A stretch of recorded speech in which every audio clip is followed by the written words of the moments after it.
السلام عليكم. شاهدوا معي محمد شمس الدين عندما سئل عن صدام حسين. ما رأيك بصدام حسين؟ تلك أمة قد خلت. تمام جدا جدا، ممتاز والله، جواب رائع جدا وأنا أتفق معه. طيب تعالوا نشوف محمد شمس الدين لما سئل عن محمد بن سلمان. شيخ، هل ابن سلمان مسلم أم كافر؟ لا أريد التكلم بالشخصيات السياسية. الرجل لا يحب التكلم في الشخصيات السياسية، رائع جدا. الشخصيات السياسية الكلام فيها ليس موضوعي. ليس موضوعي، ممتاز جدا. أنا إيش بدي بابن سلمان، والله ما متابع بن سلمان ولا أعرف عنه. تعالوا نسأل نفس الشخص عن اغتيال إسماعيل هنية على أيدي الصهاينة. هل يجوز الترحم على إسماعيل هنية؟ والله أنا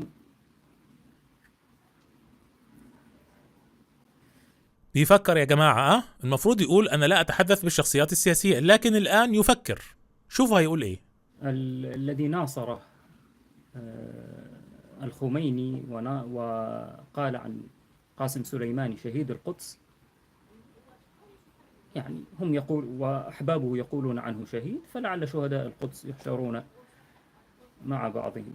الآن يتكلم في الشخصيات السياسية ويحلل ويتكلم عن التحالفات، صار الآن سياسي. وين أنا لا أتكلم في الشخصيات السياسية يا محمد شمس الدين؟ إن شاء الله أن يرحمه رحمه، وإن شاء الله سبحانه وتعالى لا يرحمه، الله أعلم بحاله.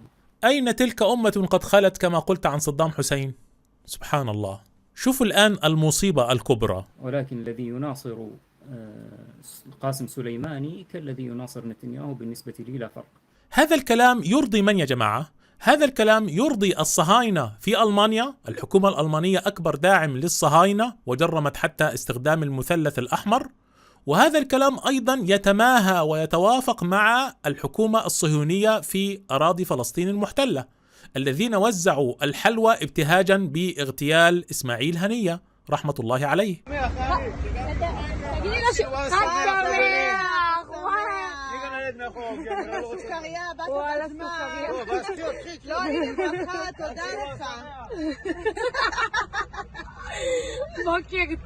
يا محمد شمس الدين، انت بتلعب سياسة ولا لأ؟ بتتكلم في الشخصيات السياسية ولا لأ؟ ولا عشان إسماعيل هنية؟ يا أخي ارسى على بر، لا أتكلم في الشخصيات السياسية. تلك أمة قد خلت. مرة يقول والله أنا لا أعرف شيئا عن محمد بن سلمان. طب يا أخي عيب، اتق الله، الشخصيات السياسية ليست موضوعي. اتق الله يا محمد شمس الدين، هذا ليس وقت أن تتكلم بهذا الكلام الخبيث، وأنت تعلم جيدا أن هؤلاء ما لجأوا إلى إيران إلا اضطرارا، كما أنت لجأت إلى ألمانيا اضطرارا. وبعدين إسماعيل هنية ذهب إلى إيران في رحلة وكان سيعود إلى قطر. أنت ذهبت وطلبت اللجوء عند الألمان، عند حكومة كافرة، ومنذ سنوات وأنت تعيش بينهم ولا تتكلم في المنكرات المنتشرة هناك، ولا الحرب على الإسلام، ولا اختطاف الأطفال، ولا أي شيء، طبعا عشان تضمن البقاء والإقامة.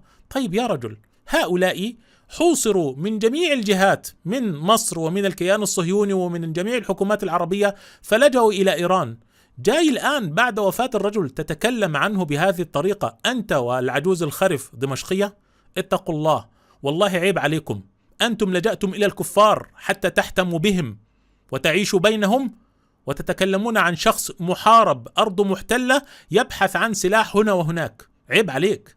يعني حتى لو رفضنا هذا المسلك وهو اضطراري، لا يجب أن يكون الموقف من قتل مسلم على أيدي الصهاينة بهذه الصورة. على الأقل اسكت. لو مش قادر تقول كلمة طيبة اسكت، يعني لا أحد يلزمك أنك تترحم عليه، بس اسكت، اخرس.